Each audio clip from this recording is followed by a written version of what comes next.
just want to make sure I can hear you on the laptop going to YouTube. I'm activating YouTube now. Let me see if I can. I don't know what's going. I mean, it's just kind of freezing up. Taped last night. Meeting is now streaming on YouTube. Oh. Okay, I see you on YouTube. Mm-hmm. Hang on for a second. I'm going to go to another computer, my desktop, and see if I can do anything from here. I don't understand because I don't see you on. I see you on. Okay, Norman is coming in. Is Paul going to join again today? Well, he's supposed to. I sent him a text and talked to him yesterday. Okay. So this is two participants are waiting. I have you and Mr. I say, hey, Norman. Can he hear me? Hey. Oh, let me take you off of my. Let me do this. Let me take you off of my speaker. Okay. Hang on. Make sure I can hear you through the computer. Okay. Say something, Cassandra. Testing. Can you hear me? I'm hearing you on my. I can see you while I'm talking, but I can't hear you. Can you hear Norman? I hear you on my phone. Okay. So I'm gonna hang up my phone and see why my volume. It's storming real bad, so I don't know if that has anything to do with it. Okay. So hold on. Let me hang up the phone. Okay. And see why I can't hear you through the computer. Okay. Okay. Bye-bye. Bye-bye.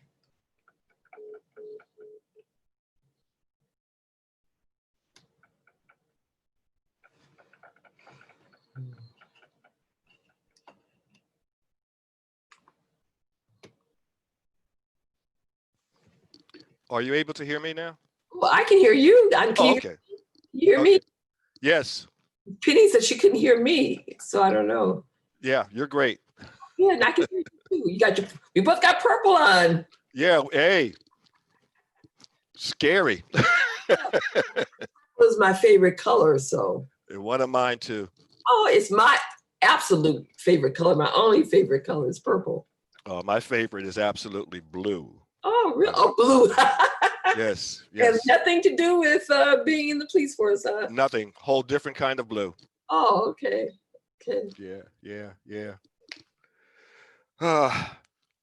Is Paul going to be with us today? Well, I spoke to him yesterday. He's working down the protest again, so. Oh my.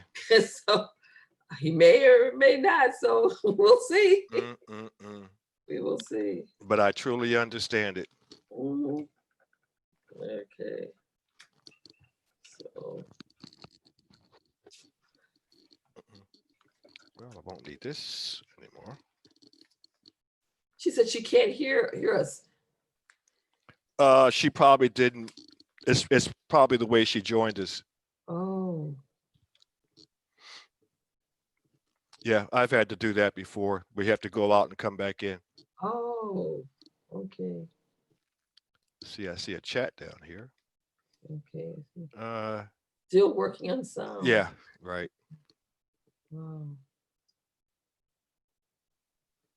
Wow. She said it's storming really badly where she is. Could be the reason. Where are you? Are you in Gwinnett? I'm in Grayson. Yeah, Gwinnett. Grayson, okay. Is it storming there? Nothing. Oh, okay. It was storming here earlier and then it passed. Same here. Okay. But I was worried that it would come back later on today. Okay. I guess it went from north down to south to wherever Penny is. Yeah. South, yeah.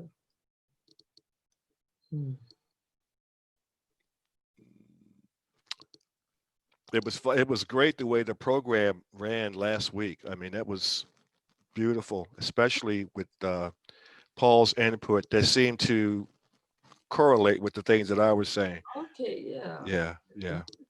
We sat here and listened to it all over again after the program. Oh, okay.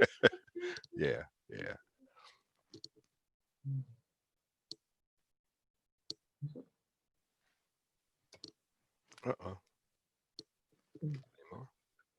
Okay.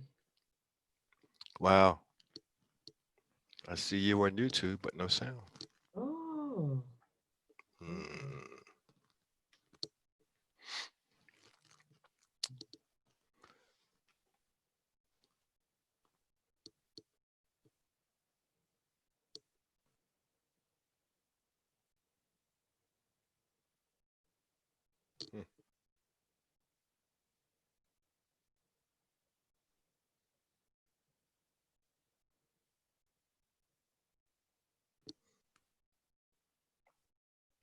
Oops.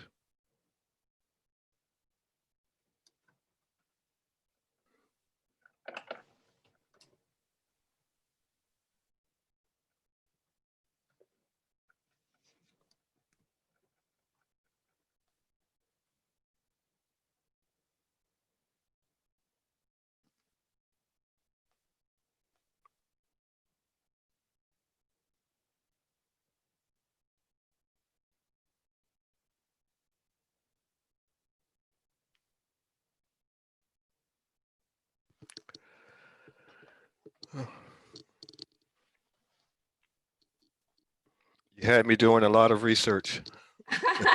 Oh, good, good. I was pulling up stuff. I says, "Oh, I forgot about that." Okay, okay, okay.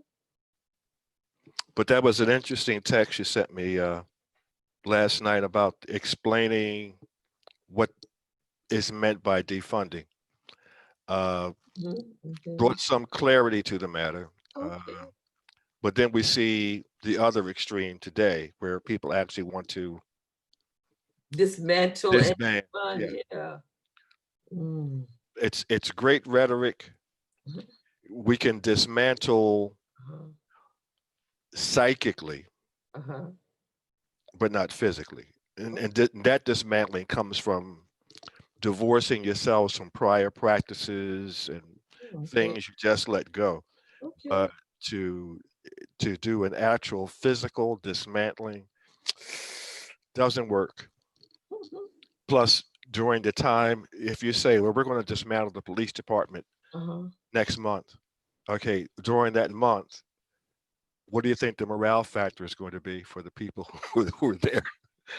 They're just going to sit in their cars and relax. Mm. But anyway, but we do need to change some procedures, though. Mhm. Absolutely.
So Penny just text me. Let's see what she's saying.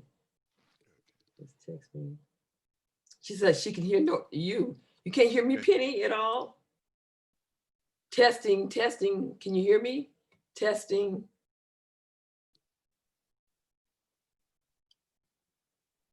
Testing, testing. Can you hear me? And I hear you loud and clear. Yeah, she said she can hear you. That's It strange. is strange. Mm.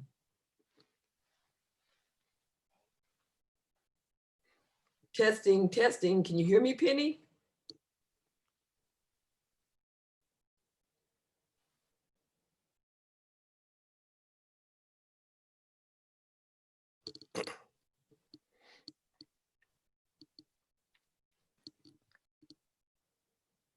Okay, she said she hears us both. Okay, Mhm. but we can't hear her. Mm.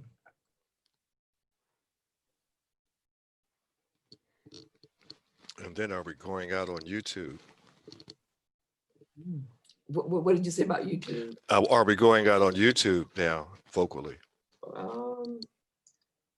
Okay, she said she can hear both of us. Open chat window. I don't even see the chat window. Yeah, that's. Oh, I see now. I did. It's at the bottom here. I had to like. Oh, I see it. Yeah, I hear you both. Yeah, let's see. Open chat window. It was already open because I was seeing the chat. So, yeah. Open your chat. She said the same to me. Right.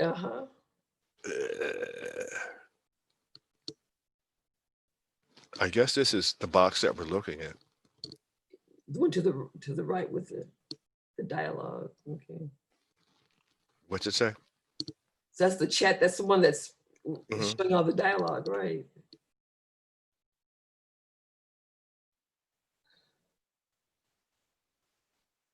The question is it on YouTube? I don't think so.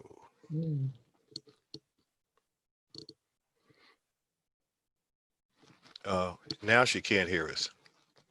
Oh, wow.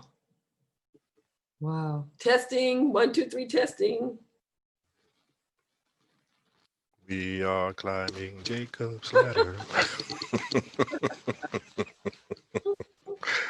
Wow.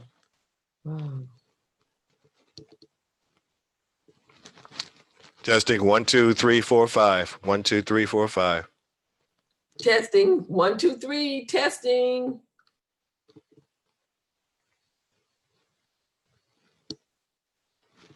Norman. Now she can't hear me again. I'm still up. It shows that I'm transmitting and you can hear me.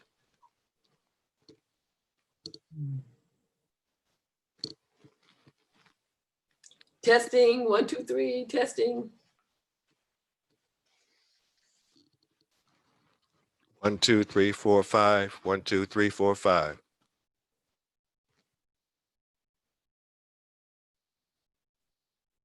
Now she can. Okay. Can you hear me? Both. Can you hear both of us?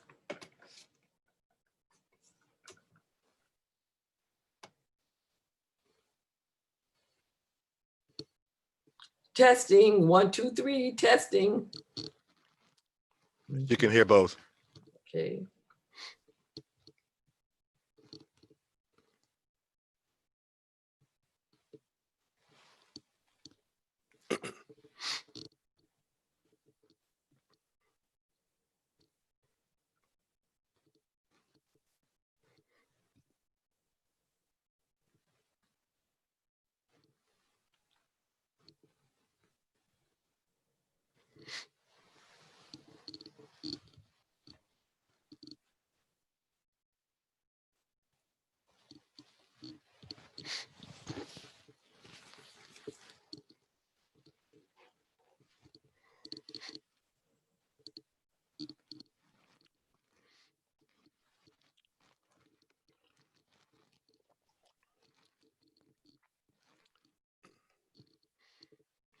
Ran out of allergy pills and stopped taking them yesterday. And I'm feeling the effects today. So we'll be headed to the drugstore as soon as this is over. What do you take? What do you take? I just take some over the counter, like their generic brand, either Publix or Kroger. Oh, I take Allegra. Yeah, that kind of doesn't work for me. Really? Oh, okay. Yeah. My allergist has me taking 2 of the 24-hour Allegra. I take 2 of them. Oh, really? Yeah, I have a lot of allergies. See, I usually, and then normally I'm done by this time of the year, but I guess it's, I don't know. Well, something's in the air now that's just lingering around. Oh, I never had a problem with allergies until I moved south. When I was in Wisconsin, it was never a problem. Once I moved south, yes. Mine became worse. I had them when I was in Philly, but they worsened when I moved down here. Okay. I didn't have them at all in Wisconsin, just moving down here. It's Wisconsin, it's so cold all year round. But I've heard other people say the same thing, that they were fine until they came down here. When I came down here, whoa, it was really bad. Yeah, you're dealing with that. Plus the smog is so intense Yeah, down here. like, when that yellow pollen is all over you. Oh, please. They Yes. don't have that in Wisconsin. Yeah. I stay in the house. I try to. That's So the usually like masks, right? The masks actually help with that too. The coronavirus. it does. That too. Yeah. It does. Uh-oh. Going in and out. Okay, testing 1, 2, 3, 4, 5. Testing, We're just talking 1, 2, away. 3, testing 1, 2, 3. Oh. Testing 1, 2, 3. Testing. We are here on WCEG. Worldwide Community Empowerment Group. She's texting. Oh.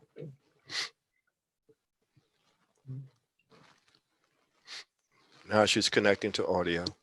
Okay. Mic check. Open your chat. Your chat's open. Mhm. Testing 1, 2, 3. Testing.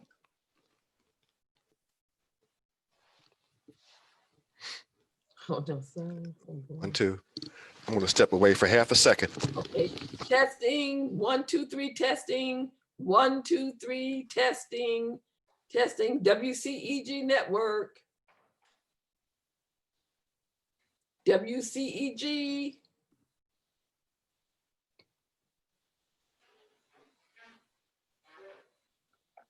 Testing 1, 2, 3. WCEG.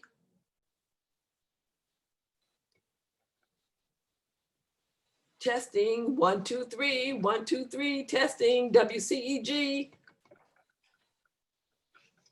You're listening to the new WCEG network. Can you hear us?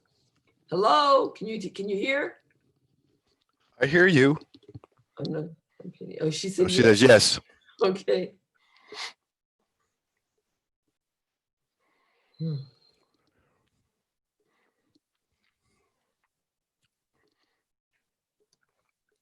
She's on 2 systems. Okay. Multitasking. Long as it works for you. By any means necessary. This is true.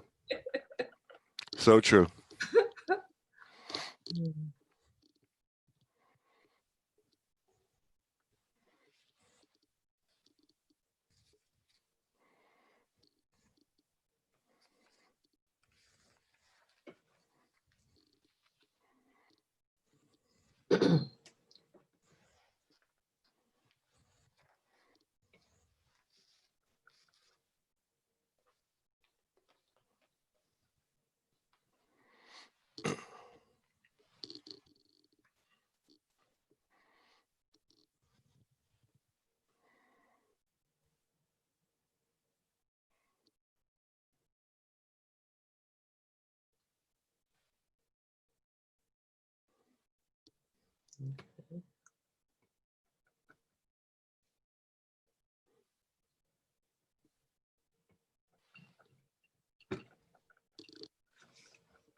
Testing 1, 2, 3. Just want to make sure we're still good. We're here. We're here.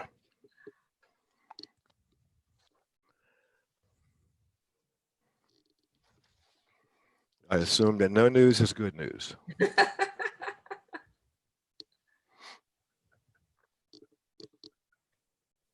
Oh, I can't get this collar to sit right. Oh, okay.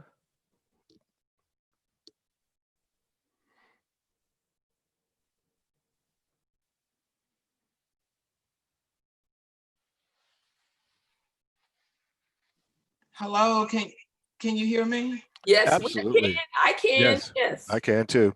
Oh Lord, I'm on my tablet. I can hear you on my tablet, but I can hear you on my computer, but you can't hear me. So I logged onto my tablet. So you hear me now. Yes. Loud and So, clear. but the, what I want to call it, but the, I'm going to get feedback. So I'm going to have to turn my volume down. But YouTube is on the other computer in the other room. Oh my. This is crazy. So what does that mean? That it won't be on YouTube? No, you're already on YouTube. We're Oh. live now. I didn't disconnect it. I just can't get it on this. Oh, But I'm gonna turn my volume down. I'm gonna mute myself, and we have 1 minute. okay. So I'm gonna text you or either chat window to tell you when to start, but we're already live on YouTube. Okay. I'll get Mr. Oliver to edit it out, Okay. but the last 15 minutes have already been on YouTube Whoa. because I didn't want to disconnect it because I was afraid I couldn't get it back. Okay. So I'm gonna mute myself, okay? Okay.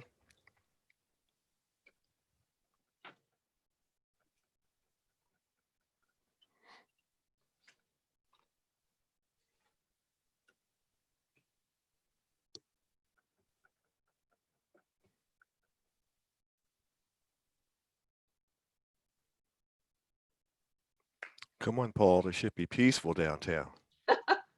Since the National Guard left, right? Yeah, yeah, it should be peaceful down there.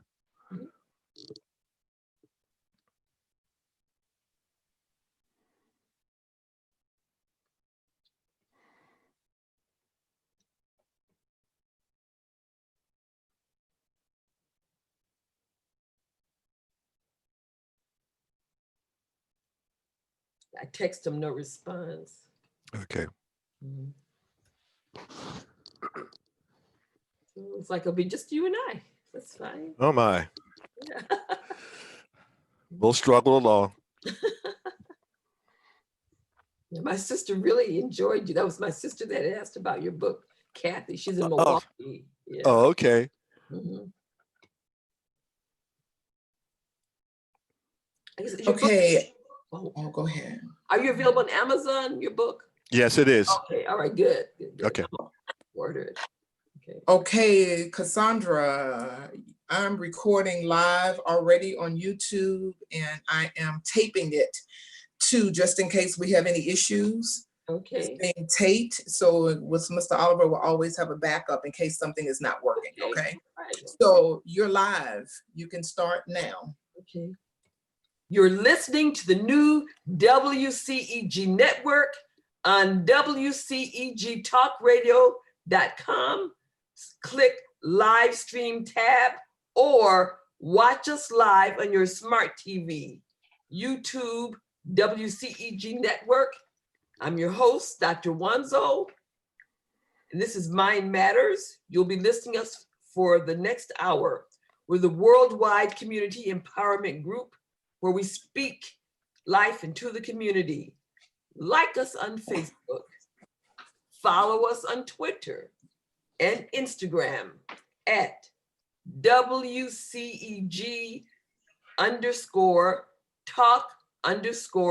WCEG_talk_radio and at WCEG Network. But last but not least, the topics and opinions are those of the show host and guests and not WCEG Network. Thank you for your continued support. Again, I'm your host, Dr. Wanzo. I'm a psychiatrist practicing in the Atlanta area for the last 29 years. Our co-host is Officer Paul DesVignes, who's currently down by the CNN Center and may or may not be joining us this evening. Again, welcome back to our special guest, Mr. Norman Carter. Hi, Norm. Thank you. Hello, how are you, doctor? So Norm is a retired Philadelphia police officer after serving more than 26 years.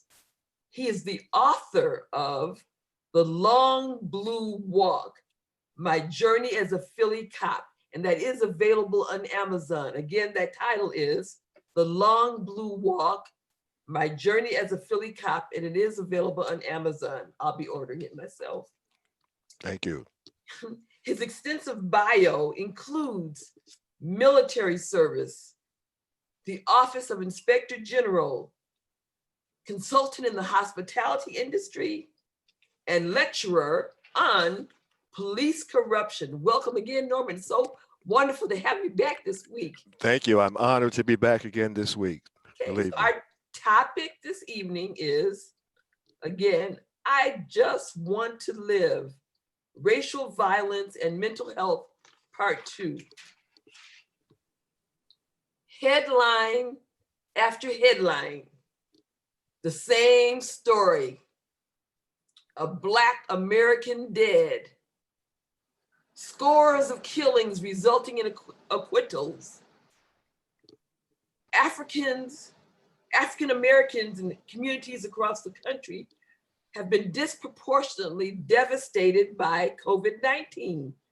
And now we're facing another pandemic of deaths at the hands of police. The effects of these deaths take a toll on people of color. When we experience racism and repeatedly witness racism, there is a profound emotional toll. The persistent pandemic is actually racism. Let me repeat that. The persistent pandemic is racism.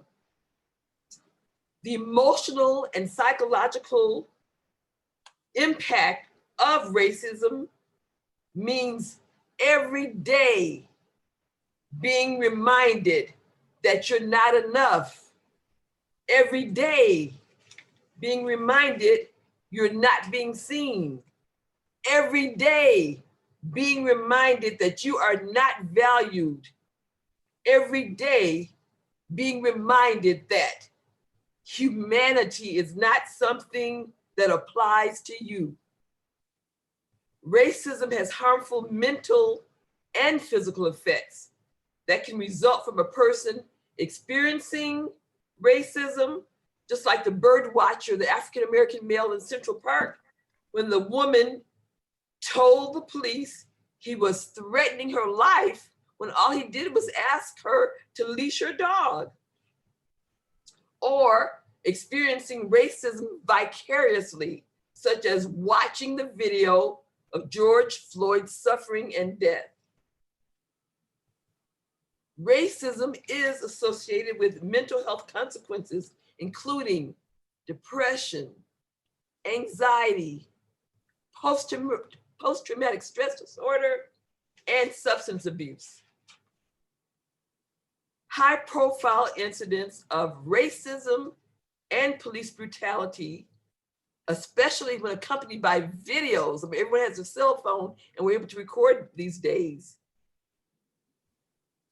These impact people of color in a very traumatic way. Incidents of racial violence influence the experience of being Black in America. Now, and it's dangerous. It's dangerous to drive. It's dangerous to jog. It's dangerous to stand in a corner. And it's dangerous to be sleeping in your bed. I'm sure many of you saw the video of the five-year-old little girl who was at the George Floyd protest, and she asked the police officer, "Are you going to shoot us?" And he did comfort her. The president of our organization, the Black Caucus in the American Psychiatric Association, has said, the continued viewings of racial violence, torture, murder, and disregard for the humanity of Black bodies is repetitive trauma. Perpetrators of racial violence may have changed uniforms and speech, but the message remains the same. You, Black person, you are other, you are less than. Police kill more than 300 Black Americans, and at least 25% of them are unarmed each year in the United States. These killings, according to research, profoundly affect the mental health of Black Americans. And these are Black Americans who are not directly affected in the killing. Just being a Black American and witnessing and hearing about these killings affects your mental health for months afterwards. Research shows Black Americans are 20% more likely to report serious mental health distress compared to white Americans. Suicide attempts rose 73% between 1991 and 2017 for Black American youth, and exposure to racism was listed as a factor. Just imagine living in a world where your body is a threat. That's painful and taxing to deal with on a daily basis. People of color have to engage in extra processing demands just to be safe. This leads to states of hypervigilance and arousal and avoidance, which can be manifested physically as hypertension and insomnia. You can liken it to racial battle fatigue. So with all of this talk about racism, and systemic racism is something that pervades every facet of American life. So policing is no exception, contrary to some police chiefs who have said that racism doesn't affect police departments, but since it's pervasive in America, it affects policing too. So I'd like to get your input of your thoughts about racism and policing. One of the things that I entered in my autobiography was an incident that happened to me when I was a rookie police officer, where we're confronting a group of juveniles who were acting disorderly. And the juveniles began to respond to the police officer with some profanity, which I thought the Caucasian police officer reacted to. It was just a little bit over the top. And I had to intercede. And I remember thinking to myself at that moment that these officers for so many years are coming into our communities, and they come in with preconceived notions about how we speak and how we act. And that results in fear. And it's very difficult to deal with somebody in a rational and humane way when your initial impression is that you need to fear that person. That's number one. And number two, with all the information that's out there today about racism and all the people who have been officers who have been caught up in what can only be viewed as racist reactions to actions by African American or Hispanic people, that there are some people in whom this hatred and disrespect and their view as our being less than human is so ingrained in them that it determines every action and interaction they have with us. And that's dangerous. And I hear the denial from so many police commanders and mayors and other officials. Someone from the White House today, Cudlow from the White House today said that systemic racism doesn't exist. Well, the credibility of information coming out of the White House really should not be paid attention to. But sadly, there are people who pay attention to it, but those are people who don't have our best interests at heart. Wow.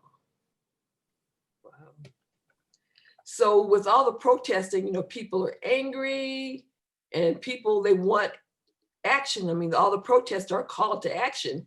And what a lot of people are calling for is dismantling and defunding police departments. What are your thoughts about that? Well, I think that's a mental shortcut. I call it lazy thinking. Okay. I think that what we have to do, and I mentioned this on our program last week, is people in the communities have to get, and also the departments and the city governments themselves have to get involved in setting up dialogue, setting up community meetings, being proactive in getting out into the community and setting up meetings and talking to people, not screaming, but talking to people. There are things that can be fixed. There are, and we talked about culture last week. And part of that culture, now I'm going to put on some of the police officers. I've lived that. And it happened to me. if you are a police officer who lets it be known that you will not tolerate certain behavior, then people around you will take notice of that, and that restricts that behavior.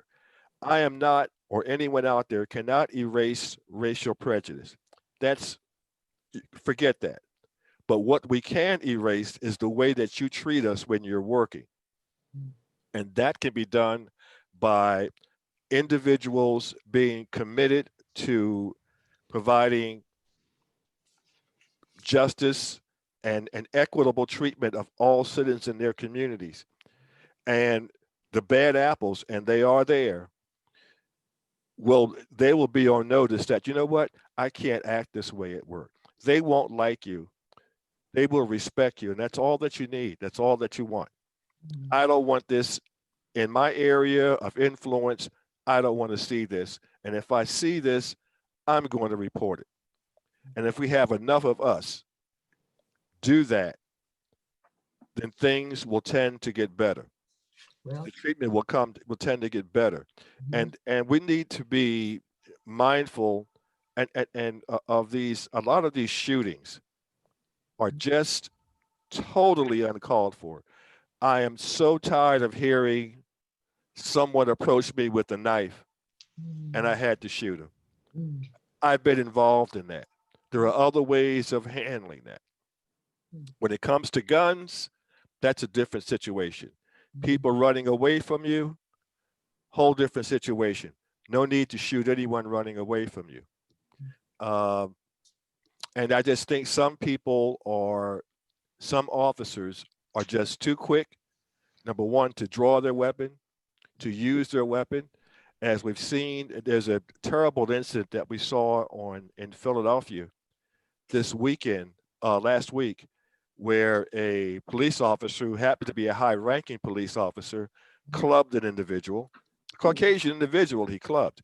But I found out today that the incident is actually worse than what we saw on TV. That this particular police officer or staff inspector, not only did he unnecessarily club one of the demonstrators, but he attacked a female later on.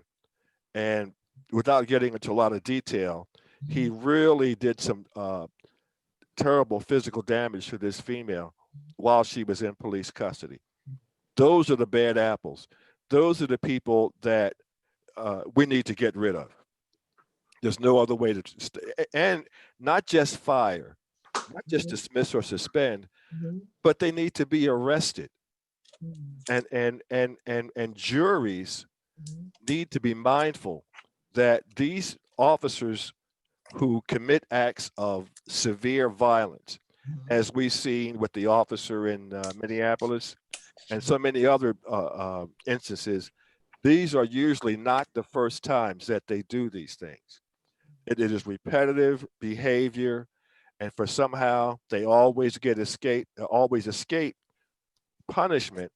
And a lot of that escaping punishment is due to administrators running roadblocks for them, politicians interceding for them, unions bending over backwards to create pressure to to exonerate them of serious charges. And what that does is that emboldens them. They don't say, well, you know what? I got away with it this time. I'm going to change my behavior. It emboldens that behavior. So we really need to have oversight, outside oversight into all municipal police departments.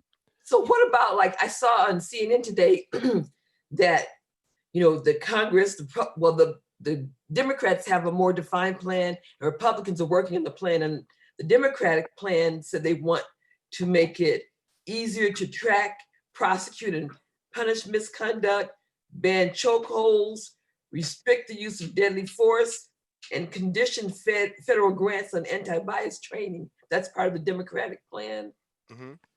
Yeah, I think those are good steps. Those are very good steps. But there has to be action and commitment on the local levels. I can tell you that there are ways to getting around these government policies or whatever they dictate should go out to the communities. I think the hammer that government agencies use is if they don't get compliance from municipalities, they will pull government funding. All police departments receive some sort of government funding. And there's the hammer that they use is we'll pull back your federal funding if you don't comply. But that is such a convoluted process. Really? It really is. You can't just snap it, because then you run into discussions between government officials, politicians, intercede, and you find that something that should be done immediately might not ever get done. Wow. Because when the issue is hot, like the George Floyd incident is hot right now, you're going to get action, you're going to get people speaking up, but let's wait and see what happens 6 months from now or 8 months from now. Will it take another incident like this to again rekindle the fire and get us stirred up again? I certainly hope not. Well, I think that is the problem about that. We get stirred up about things and we get emotionally involved about things, and there's lots of coverage and there's lots of interest, and then other things come into play, and you wind up a year from now, 6 months from now, revisiting the same topic, which brings to mind again, we need these monthly dialogues between police officials and the community. They need, our local politicians need to be more involved in their communities and not just sit in their offices. They really need to be out there when they're not sitting in their executive offices. They need to be out there, and we need to demand that they be out there attending these meetings where police and citizens are discussing the problems that they would like to address. That's one of the things I mentioned last week, that another organization I belong to, Black Psychiatrists of America, they put out a position paper, and they said one of their actions that they felt should be taken immediately was establish police community review boards with power to take action in areas of police misconduct pending formal review by the appropriate authorities. This will offer a level of empowerment when communities feel that they have a voice, that they can be heard. And the key word in that, doctor, is power. And so many of these organizations just set up all around the country, they don't have any real power. And that's problematic. Most of them do not have subpoena power, where they can subpoena police reports and documents, where they could subpoena now body cam video. And that's a problem, because that makes them less than efficient. Who grants that power? At what level is that power granted? Well, in the municipalities, that power would be granted by the mayors of that city in concert with your police officials. And probably what we need is some sort of federal guidelines for those organizations, and ingrained in that would be the authority to request subpoenas, where there has to be a member of the district attorney's office actively involved in that organization, so that facilitates communication, it facilitates subpoenas, it facilitates search warrants if those are required. But you have to have a member of the district attorney's office on those committees. Okay. All right. So I was looking at some of the reform bills, like the New York State Legislature, they passed a bill to reverse the statute regarding police disciplinary records. So I'm not sure what the statute involved, but they passed a law to reverse the statute regarding police disciplinary records. Do you know anything about that? I don't, but I can tell you, based on my experience in Philadelphia, that I sort of understand where they come from. Actually, my involvement from the police with the police has been both as a police officer and as a civilian. And I know for a fact that internal affairs reports are very, very difficult to obtain. Really? Very difficult to, and that's set up at almost every police department. There's they are restricted to the point where you can go in and read one. You cannot take notes. You cannot make copies.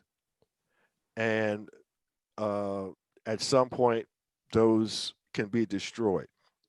So in the Justice and Policing Act of 2020, which the Democrats introducing, they're talking about creating a national misconduct registry. Yes. Yes. So would that yes. circumvent the internal affairs records? Would they have access to that then? It could. It could. But now you're depending on the integrity of that particular police department. I was personally involved in changing a policy in Philadelphia where they lied annually about their crime statistics to the Federal Bureau of Investigation. Wow. And I got involved with the local press and eventually appeared on Dateline NBC. And some of my revelations to them were so astounding that no one believed them until we got a new police commissioner who came in and asked a review of a lot of cases that we called going down with, or that they got rid of or pushed aside. And as a result of that, directly as a result of that, they were able to apprehend a serial rapist murderer, but not before he had murdered a young lady. But a lot of that setting up those type of registries actually depends on the integrity of the municipalities. Wow. One of the positive things I'm seeing about what New York passed, they passed a bill to criminalize false race-based 911 calls. Very good. Very good. But you know, it's almost amusing, but I'm going to go back to the incident in Central Park, and this is how serious it is. This is the same type of behavior that caused riots in Rosewood. Oh, yeah. Where people were actually murdered and lynched. It's that same thing. It goes on daily. Yes. It's still happening where and I don't know if you remember, I think it was North Carolina about 15 years ago, a woman said that her children were kidnapped by a black man. Yes. And she had killed the kids. Right. Yes. Susan somebody. Yes, it was Susan something. Yes. Yeah. Yes. Those type of things to go on. And it's sad, and that's part of the ingrained racism that we have to deal with. We used to joke. Richard Pryor had a routine years ago about driving while black and what you should do when you're stopped by the police. And now it's to the point where, as you said, you can't even be asleep in your own bed. Yes. Breonna Taylor, to my knowledge, they still haven't brought those officers up on charges. Correct. In Louisville. What's that? I mean, how can they? I mean, I don't understand. Well, do you remember how just a couple of years ago, the woman, I can't remember her name, but her name is out there now, who was shot through the window of her home by a police officer. I remember that. She was sitting there at a computer or something, and the police officer shot through the window. And I have something here that I about police stressors that I pulled up today. But one of the things that runs through a lot of this is that the excuse is always, my life was threatened. I thought my life was threatened. Did you see a weapon? There was a police officer in Philadelphia's Highway Patrol. He was always in the paper for these outstanding arrests that he made.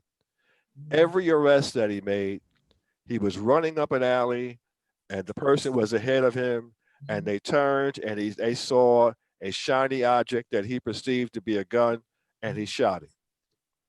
Wow. Those type of things go on all across this country, even today. Even today, they're happening. One of the things that I caution people that it's just don't run from police. That's number one.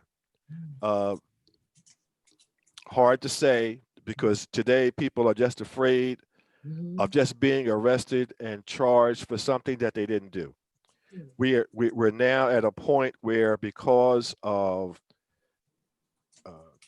video cameras and cell phones being out there and TV cameras being everywhere, that what's seen and portrayed on TV are police treating citizens badly. Exactly. So what happens is now, and what that little girl said was very profound, that are you going to shoot me? Now you take that and make her not 5 or 6 years old. Let's make her a 14 or 15-year-old male walking down the street and the police officer says, come here. That same mindset will cause you to run instead of stop. And a lot of times when things happen like running, things escalate. We heard about the young man in California last year. I think it was last year, year before last. Running from police, jumping over fences. He got to his backyard and the police officer shot him. He had no weapons. He was just running. It was nighttime. He was running. It's sad. And those type of things need to really, really begin to be looked at, because you very seldom hear about this happening to a white person. Exactly. They said, when's the last time you saw a white person get killed at the hands of police, on a video? Correct. Right. Correct. Something you said about police, I have to admit personally, growing up, I always had a fear of policemen. I was always afraid of policemen, even until, adulthood. I've always had this fear of police officers and guns. Well, when I was a kid in my North Philadelphia neighborhood, which wasn't the best neighborhood, you learned to fear police. I wrote about in my book about an incident where it was a domestic disturbance in a house on my street, and the police officers pummeled this guy. I mean, it's I can remember it so clearly. They just pummeled this guy. And months later, this man was walking around with bandages around his head. That's the only thing I can remember is him for months and months after that, walking around with his head bandaged because he had been damaged so badly. Wow. And there is no reason. I know that there are incidents where people resist arrest. And I know that at some point you have to take control of the situation, but in taking the control of the situation, it has to always be taking control and not retaliation. And some officers are unable to do that, to make that, okay, this is the time to stop. And this is the time the resistance is overcome. This person is under control, because what happens is when you don't control that, then you have a George Floyd situation where there is no resistance at all, but in your mind it's, well, he might resist.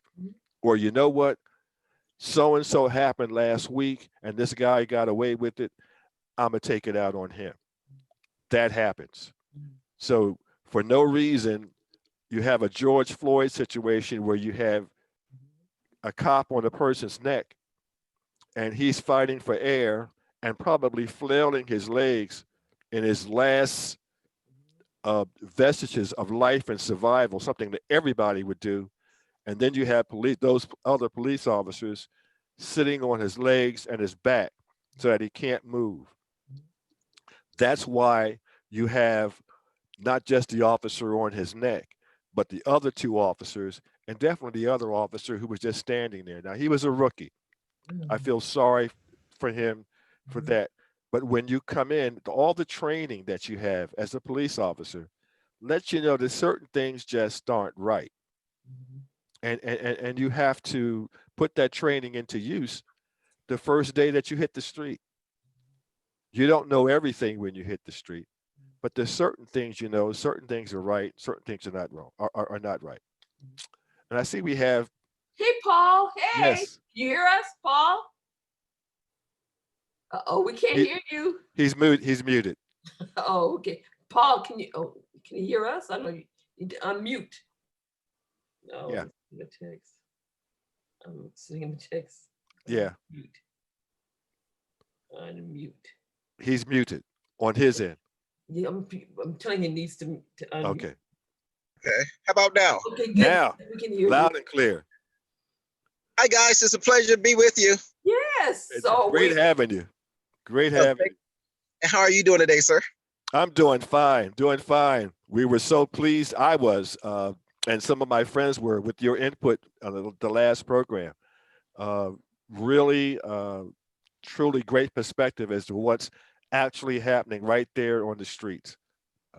And I do apologize. I was right in the middle of the riots. But that's good. And you know, the amazing thing about it, let me just say this to all our viewers as well as all our personnel assembled for the show. It was one of the most beautiful events I witnessed in my career. The diversity of the crowd was unbelievable.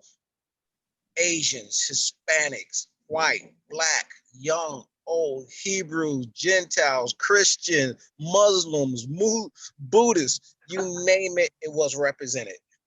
And I am proud to say that from a law enforcement perspective, they did a better job of conducting themselves than we did. You're right. There were like attacks with tear gas, rubber bullets, things like that were used against the crowd. Well, keep in mind, when this first kicked off, the looting, the burning, the total chaos is one of the things that in what I call civilized societies, we say, well, we're not going to tolerate. But you know, less than 10 to 15% of the total crowd were looters. I mean, I met so many amazing people who really truly wanted a peaceful demonstration to be in a position where they can come back and really have positive social change. I'm proud very much to tell you that the people I encountered made me realize all my years of law enforcement, have I known bad officers? Absolutely. But again, keep in mind, before we start talking about individual officers, we got to look at the culture of an agency. And no matter who that officer may be and what they may have done, it's that agency that determines that what is going to be acceptable. Racism, nepotism, favoritism, every negativism you can think of is part of the culture of an agency. So true. So true. It was true years ago and it's still true now. Absolutely. But I do have to say, you know, everyone's talking about defunding and changing police tactics. Well, first of all, before we start talking about defunding and dismantling law enforcement agents, everybody's saying that need to keep in mind who's going to respond when you call 911. Who is going to investigate when your house is broken into? There's already a shortage of law enforcement personnel nationwide now. Defunding is not going to make you any safer in your community, nor going to get a faster response time. What we need to do, from my perspective, in 24 years, I realized that law enforcement, most time we are our own worst enemy, because when I came out in 96, it really was a us first them mentality.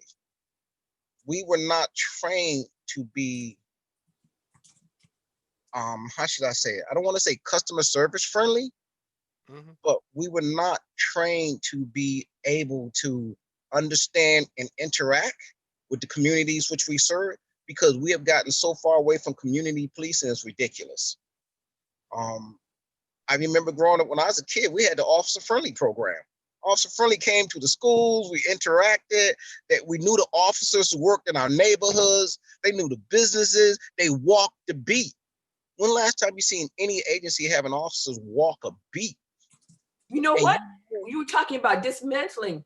One example that people bring up is what happened in Camden, New Jersey, when they disbanded and rebuilt the agency. And they said, whenever a new officer now comes, onto the force, they have him going door to door, knocking on doors and meeting and introducing themselves to people. So what about that example in Camden, New Jersey? What are y'all's responses to that? What happened in Camden? Well, I can tell you, Doc, when you sit there and say disbanded and they did in reorganized, Camden. In Camden, well, they did. You got to keep in mind, Camden, New Jersey, like Newark, Patterson, and most of the cities in Jersey, as well as that, and we call the quarter in the tri-state area, they had bad administrations. They had bad public leaders, political leaders. So you talking about a total revamp, not just an agency. And it wasn't so much the police. Keep in mind, a law enforcement agency is a tool. Okay. Your local leaders who you elect, your governors, your mayors, your city council people, those are the most important elections that affect every member of a community. We make the mistake of thinking there's some secret place where law enforcement officers are made and we're supposed to be superhuman. No, we got emotions, we got bills, we got families, we got issues. What you got to understand, when you say tear down a department and rebuild it from the ground up, you also got to rebuild that local political structure. You got to rebuild who is the one representing these communities. And more importantly, if we're going to do that to any agency at this day and time and age, then we need to get leadership who really invested in community policing. Because at the end of the day, you can't serve a community that you don't know and you don't have a relationship with. Yeah, I agree. So in the Camden situation, it was a citywide agency and they changed it to a countywide agency. And what they said, I saw on the news today, they said they had a 62.6% decrease in homicides from 2012 to 2019 in Camden. Camden was really, really bad. I lived next door to Camden. Oh, okay. Camden was really, Hartford, really Connecticut, bad. baby. Hartford, Connecticut. I do understand. Okay. Yeah. So I think what probably has to happen is, and they do this sometimes with companies when there's a changeover or some government agencies, is everybody resigns. There you go. Everybody resigns. Now everybody has to reapply. And in that reapplying, your past record comes into play, whether in the next hiring decision that, okay, we're going to retain this person, we're going to let this person go. And that's how you do that. okay. But it's a process. It's not you come in one day and you say everybody's gone and you start over. Absolutely. It's a specific process, and that's the way that it has to happen. And the other part of that is you can't let political favoritism come in there, because Paul, you know it. There are certain people who are on the police job simply because their uncle is Major, captain, commander, exactly. assistant chief, deputy chief, or the chief, sheriff. Absolutely. Yes. It happens across the country, and that's one of the greatest impediments to healthy policing in any community. Absolutely. And when you look at agencies like NYPD, LAPD, Chicago PD, these are historically some of the first and the largest law enforcement agencies in this country. And you have officers, commanders, just say personnel, they're the third, fourth, fifth generation in these agencies. Yeah. And the sad part about it, these jobs are literally handed down. Right. And like you, Mr. Carter, you hit it right on the nail of the head. I don't care how much you dismantle, defund, and rebuild. If you're still using the same fundamental personnel, whether they make it through your background or not, you're still gonna get the same product. We have to look at the mission statement of our agencies now and say, we can create a good mission statement hanging on the wall for all to see that says all the great things about integrity, moral commitment, community service. But those are just hollow words if you're not really following it consistently, regardless who's head of household. We have to, and the community have to invest in their law enforcement agency. Absolutely. There have to be a relationship. You know, in Black communities, we ask, can we get some police services, and please don't beat us up so bad.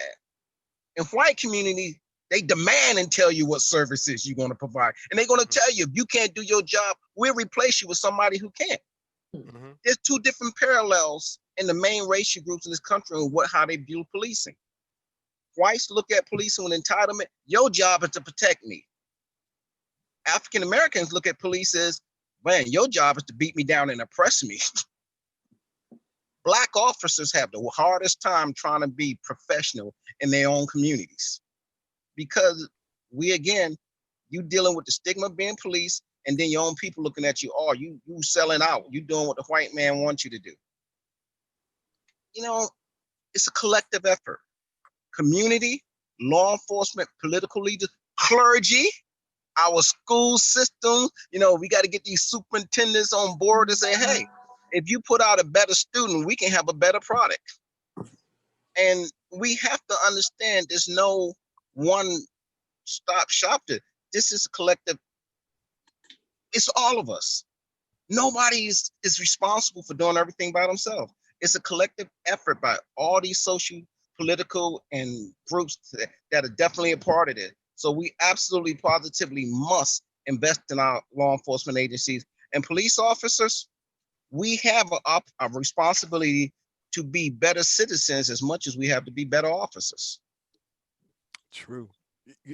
One of the things that I included in my book, and it's one of the stressors that I've noticed in other by people with PhDs behind their name, is that officers can become ingrained in certain communities, and that's not a great thing. One of the things, it becomes a stressor. One of the things that we need to do is change moving assignments periodically after 2, 3, 4 years, where we change the assignments of the officers. You have officers who are involved. I believe you had that red team or something like that years ago. And in Philadelphia, it's the highway patrol, where you have police officers who are dedicated to working in high crime areas and high crime incidents. Well, you can't do that for 4 and 5 years. Yep, your bosses may think, you know what, he's got great experience, he's got this and that, but that's a stressor. That's absolutely a stressor, and bad things happening. Narcotics units. You can't work in a unit like that for 4 and 5 years. 2 years and you're out. I don't care whether you're a supervisor or just a cop out there on the street, actively involved in making arrests and buying drugs. You have to get out of that. And that's one of the things that all police departments need to look at. These are stressors. When you have the demonstrations like we've had, and you have officers on the line for 12 to 14 hours. Yes. And that's not including the possibly 2 hours in travel time back and forth. How much rest is that officer getting? And then you're putting him on a line with people doing all kinds of things. And that in some instances is going to result in overreaction or maybe underreaction. And both of those are dangerous. But, absolutely. But we have to be more aware of these type of stressors that police officers encounter. But then the other stressor that we had that's really serious is when you have an environment where bad cops who do bad things all the time are consistently forgiven, and you're the one there trying to do the right thing all the time, but the public looks at you and says, yeah, you're just like him, or you're as bad as the other person. And I think Paul will say this is the plight of most African American police officers, and why a lot of great African Americans who would be great police officers will not come on the job, because they're worrying about being stigmatized as being, as we used to say back in the day, the white man's Negro. and and and and that's an impediment. That's an impediment that we really need to look at. So when we attack racism in the police department, these are the things that we really need to be looking at. When we're talking about changing culture, look who's the head of your FOPs and your police benevolent associations all across the country.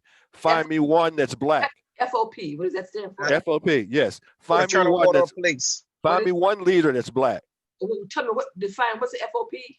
No, the leader of a police benevolent association or a fraternal order of police. Okay.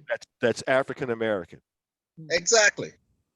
And that's extremely rare. And Mr. Norm, you're absolutely correct, because, you know, we have NOBLE, you know, that's the National Organization of Black Law Enforcement Executives, but that's like a island by itself. And you're right, between PBA and FOP, they don't even really recognize, much less interact with NOBLE. And again, we created a separate organization just to be recognized as law enforcement officers who are African American. Yes. Which makes no sense. Do you find that, like as psychiatrists, we had to organize our own organization, but you find that that's because of the pervasive nature of systemic racism in America? Yeah. Yeah, it's why you have it's why you have the NAACP Image Awards. Exactly. And so, see, and here's the problem I have with most agencies. The disciplinary for Black officers is probably way high. The percentage is much higher than it is for white officers. Right. And 9 times out of 10, the white officers are the more incompetent ones. That's in every field. You find that in every field. That's in every medicine. You find that the Black doctors are more qualified than the white. That's in every field. We have to be better. And the problem is they go through backgrounds and find the smallest thing to discredit Black officers. Smallest, stupid little things, but they can overlook or waiver for incompetent, unqualified white officers. Several years ago, I participated in a symposium in Philadelphia, in Pennsylvania, held by Black African American politicians throughout the state.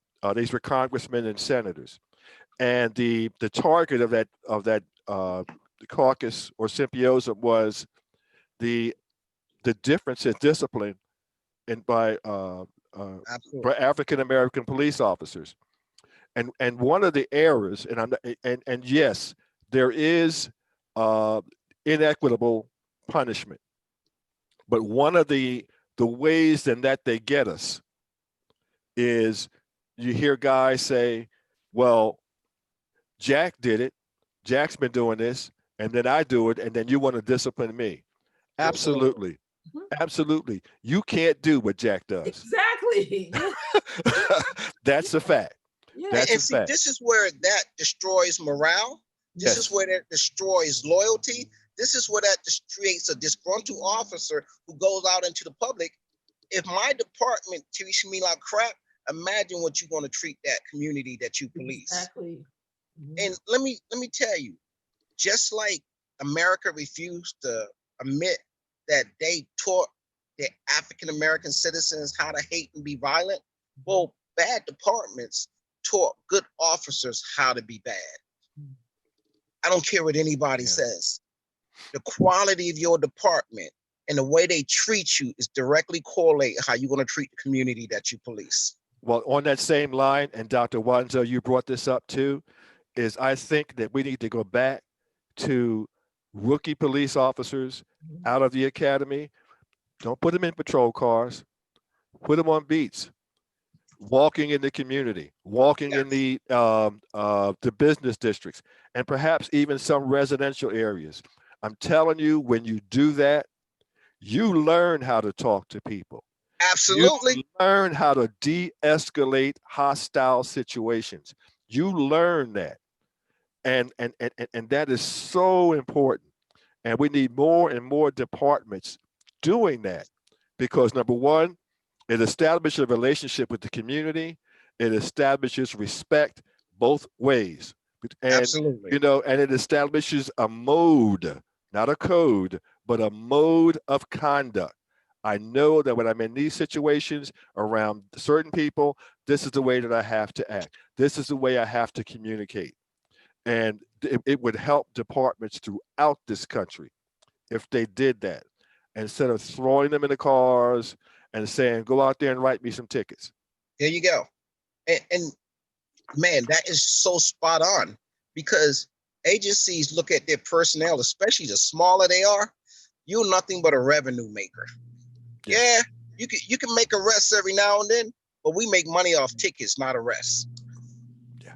When Absolutely. we start policing for profit, better believe you're going to get a bad agency. As Because a police now, officer, are you given a quota that you have to have so many tickets per month? and it's so funny, Is that you true? know, agencies refuse to even acknowledge the word quota. Most say, we don't make a quota. Mhm. But when you in roll call and you the shift supervisor and said, at 8, 9, 10 hours, I at least expect at least 8 to 10 hours Wow. tickets from each of you. Okay, well, there you go. Okay.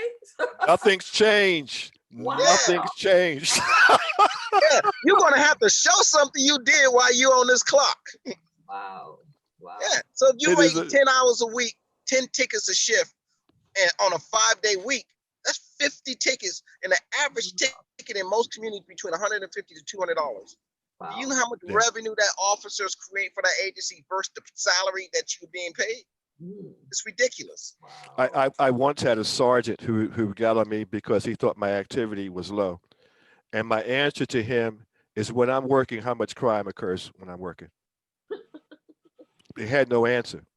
Had no answer for that. Yeah, that's one of those stressors. That's a stressor, because you know what that does? That eventually results in a negative impact on the community. Absolutely. This is what you're doing. You're going out there writing tickets when probably giving them a warning would get the same thing done. But you know what? You don't get credit for a warning. You don't get credit for being a good citizen to the people that you have to protect. A fair officer. Yes. They tell you, well, you can use discretion in writing a ticket, but that goes out the window when you want the numbers of tickets. And, Yes. and here's the sad part about it. Agencies that's heavy on traffic enforcement. If you got all your officers working on how many tickets they can write for each shift, then who's patrolling the neighborhood? Who's predicting the burglaries? Who's stopping the armed robberies? Who is in areas that we can forget? Felony murders and shootings and stabbings. And if we have a red light zone, then who's the one sitting there keeping the prostitutes, the pimps, the drug dealers out of our schools, out of our neighborhoods, out of our communities? Exactly. It's amazing how our priorities change in terms of how much revenue we're going to get in the next budget. At one point in time, the federal government, Department of Justice, agencies were making a ton of money off of DUI units, off of narcotics units, because the more arrests we made, no matter how major or minor, the more money we got. And I would assume that African Americans are disproportionately arrested more, given more traffic tickets. I don't know the statistics, but I would assume that that's the case. Yeah, well, the reason would be because they're going to say, okay, this is a high crime area. Right. We want you to show activity in that area. And how do you show activity? Stopping cars, stopping people, writing tickets. This is how they say that you're showing activity. It's not about how great of a patrol officer you are, how great you are at identifying certain situations and saying, you know what, I need to spend a little more time here. Absolutely. Or you know what, I need to go in and I'm going to park my car here and I'm going to go in and talk to a few businessmen and show visibility in this particular strip mall or shopping area. You get no credit for that, but you know what? That stops crime. That stops crime. Absolutely. Yes. And here's the beautiful thing. These agencies nationwide, I don't care, north, east, south, west, black, white, whatever, we forgot the proactiveness of being police officers. Like you just said, if we can deter criminal activity in our jurisdiction, that's one less murder. That's one less home invasion. That's one less rape. We think responding, being reactive shows the value of what we are. Well, you know what? We can make all these arrests, but if you're not good convictions and you alienate the very community you're supposed to be protecting, we have situations like George Floyd all day long. On a $20 bill, he was killed over $20 supposedly counterfeit bill. I mean, Well, Dr. Wanzo, there's one thing I need to really point out to our listeners and viewers. You have Officer Paul DesVignes, currently a police officer, 24 years. I did 25 years as a police officer almost 30 years ago. But what you're hearing is consistency in what we're saying. Absolutely. That means that there is a systemic problem in law enforcement, and the public needs to pay attention to it. And you know what the bad part about this is? And I wrote this on Facebook. The people who need to pay attention are not paying attention to us. Absolutely. Unless you have a PhD behind your name, unless you are some police commissioner or chief of police somewhere, or some professor in some college who teaches law enforcement, no one pays attention. But we, the people who are down here on the ground, who are interacting, who are out there risking our lives, who see situations that other people never experience, no one wants to talk to us. No one wants to talk to us. And Absolutely. This is where the solution lies. There you go. so wait, where does the solution lie?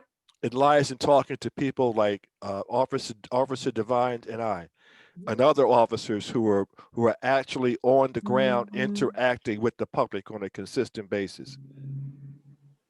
And the sad part about it, and it's funny you should say that, Mr. Norman, because we also, departments use evaluation process to subliminally punish you. You're not writing enough tickets. You're not doing this. You're not doing that. Instead of saying value and saying, hey, listen, we need more to build relationships with the community versus enforcement against the community.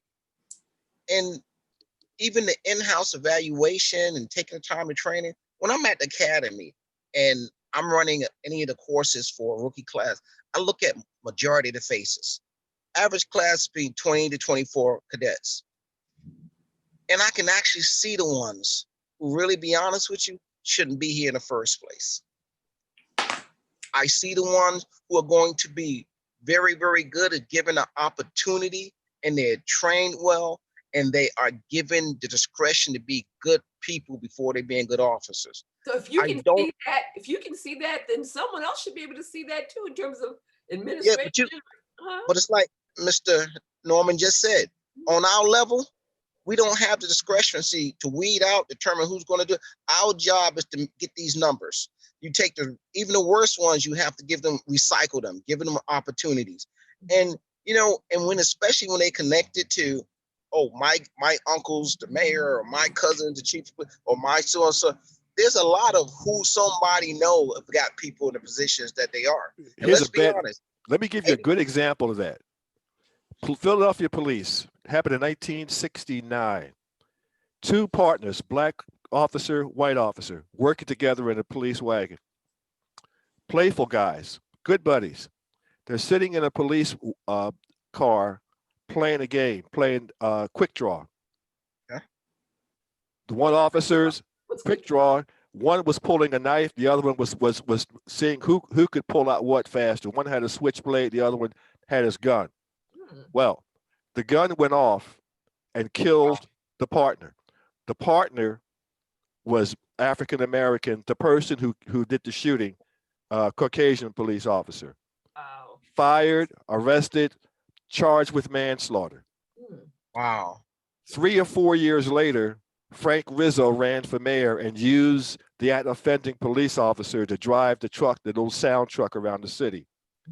That officer eventually was rehired as a deputy sheriff and then rehired as a police officer. Wow. So here you have a Caucasian police officer who committed murder. Wow. And came back on. Now this, and this is what we talk about when we talk about inequitable treatment, Absolutely. inequitable discipline. These are the things that we're talking about. These are the things that are morale killers, and these are the things that make the relationships between the community and their police department bad, because these things occur on a day in and day out basis. So this Justice and Policing Act of 2020, do you think that'll make a difference? Because one of the things they talk about is creating the National Misconduct Registry. Do you think that'll make a difference? Absolutely not. No? Well, he's saying the same. You didn't hear me before, but what I said was it depends on the municipality who's given the report. Absolutely. So, There you I go. mean, things have got to change. So what can we really do then if legislation is not going to have an impact? Because keep in mind, no matter what you do to defund or dismantle or rebuild the police department, you still got your political system that runs the police department. And if you were going to do a sweeping change for the better, you Yes. absolutely got to know who you're electing in office. You Correct. absolutely got to understand what their priorities, what their agenda. Most importantly, you got to make sure this is somebody not only who represents the community, who has integrity and honesty themselves. And unfortunately, there's not a lot of honest politicians. I saw one of our readers said, you know, good people shouldn't change because of their environment. That makes no sense to me, because good people are always in a position where they have to make decisions that compromise their integrity, especially as a politician. When you come into an office with the whole intent of being really making a difference and changing, you quickly realize your peers, your fellow elected officials telling you, okay, first of all, you're new to the game. This is how things are done. Right. You're a new sheriff, you're a new police department, a new police chief. You come into an agency, you want to start making changes. You have to answer to not only to a mayor, but you may also to a city councilman or county commissioners. You quickly realize they want you strictly for the purpose of being a scapegoat. They're only going to allow you to make a difference so far if it's very, very good, because at the end of the day, who wants to bring in somebody who does a better job or make them look bad? In human nature still is going to play a part. And I'm not negative. I'm very much an optimist, but you show me many agencies where they bring in somebody progressive and somebody who really understood the problems, the agency, and not the community or even the office itself, and was allowed to be in that job long enough to make a difference. The minute they start stepping on toes, you're replaced in a heartbeat. And here we go back to the need for strong community involvement with their police departments on a consistent basis. I keep talking about the monthly meetings. I don't want to minimize that, because that's how you make the change. Right. That's how you make the change. You don't make it with a directive from Washington or from Congress. You make it right there, grassroots, in the community, in your neighborhood, in your local police department. Somebody has to go in, and we're demanding a monthly meeting on whatever Yes. day you set it up. And this is what we demand. And we're going to bring our demands to you. And we're going to start a conversation. We're going to start a conversation. I had little things. Someone, after listening to our program last week, says, why don't we have an Adopt a Cop program where young people get involved with, you have pictures of police officers, you pick a cop. That's your cop. And you start some line of communication. It's very easy today. We all have cell phones. We all have computers, where even if you have a question about something, well, let me dial Officer so-and-so and see how do I handle this, or how should I handle this?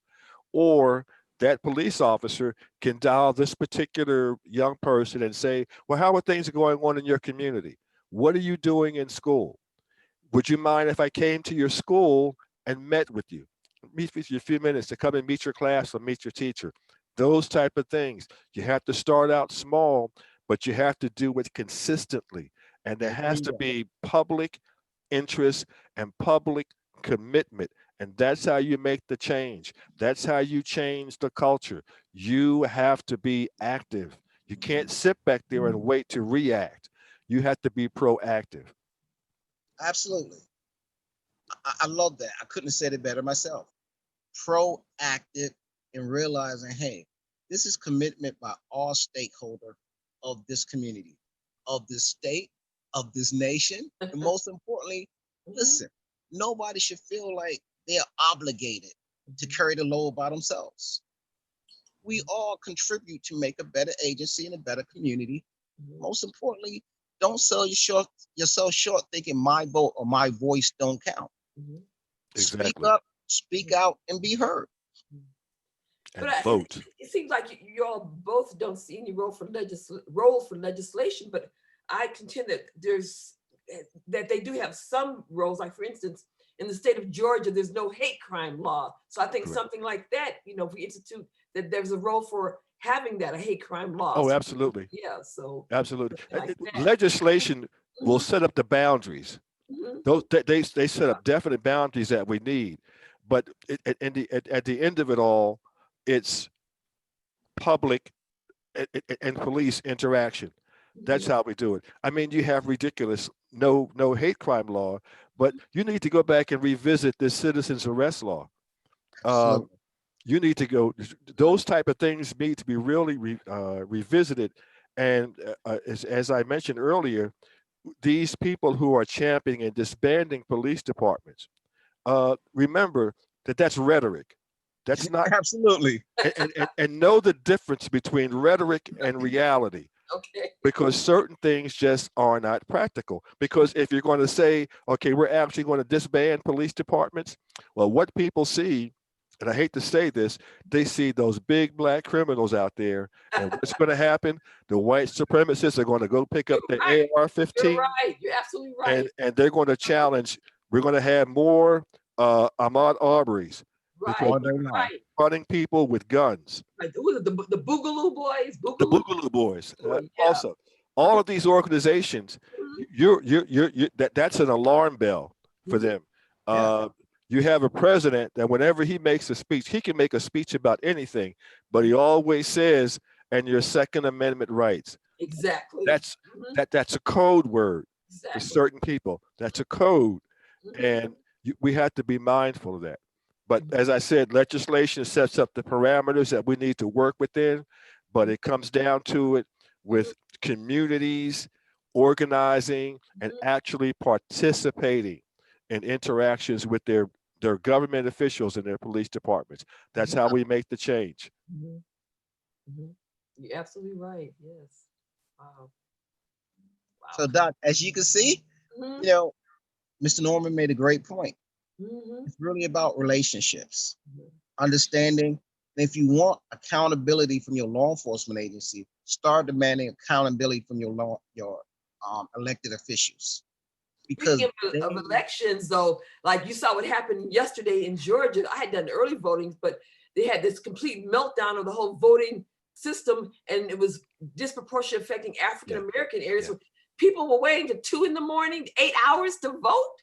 And they were saying it's a part of voter suppression. Another incompetent way of voter suppression. Exactly. Well, when are people in Fulton County going to ever wake up? It's every election. Every election, there's a problem in Fulton County. There are problems in DeKalb County. There's something ingrained wrong there. There's something wrong with the leadership. Wrong. It's not like they hit and miss. It's every election. It's the same thing. Where do you have the problem with the mail-in ballots? Fulton County. There's something wrong. And don't tell me about it. You're going to have a Senate investigation on it, because you know what? The people responsible are sitting right there in the Senate. Yes. Like the Fox Garden in house. Yes, exactly. I know Stacey Abrams is planning to take some kind of action. Her organization, I'm not sure what, but I know she's planning to take some action. Yeah, which is good. But it's not going to get solved until all these problems started to evolve after they gutted the Civil Rights the Voting Act. No, I heard all of these problems evolved. When was that gutted? I just heard something about that today. Yeah, it started about 3 years ago, and they did it in little bits and pieces, and now it's basically useless. Wow. There was supposed to be federal oversight here in Georgia.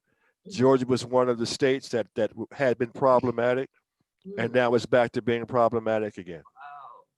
So the you know, the fox is in the hen house, and we're in a bad way, and the problem is undoing it and going back to try to get it back to where it was.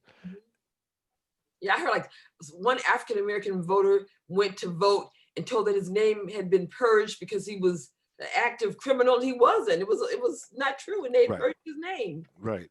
But there's a way you can even with that, you can submit a provisional ballot. Okay. Not that's I mean, but I feel the same way as I feel about mail-in ballots sometimes. Is that, are we sure that they're counted? Are you sure Absolutely. that your provisional ballot is going to be counted? So yeah, but again, as Paul said, this is part of voter suppression, and the best bit of voter suppression is voter frustration, because that makes it everything else easy. Because long as got frustrated, went home because waiting 4, 5, 6, 7 hours, people were frustrated. Correct.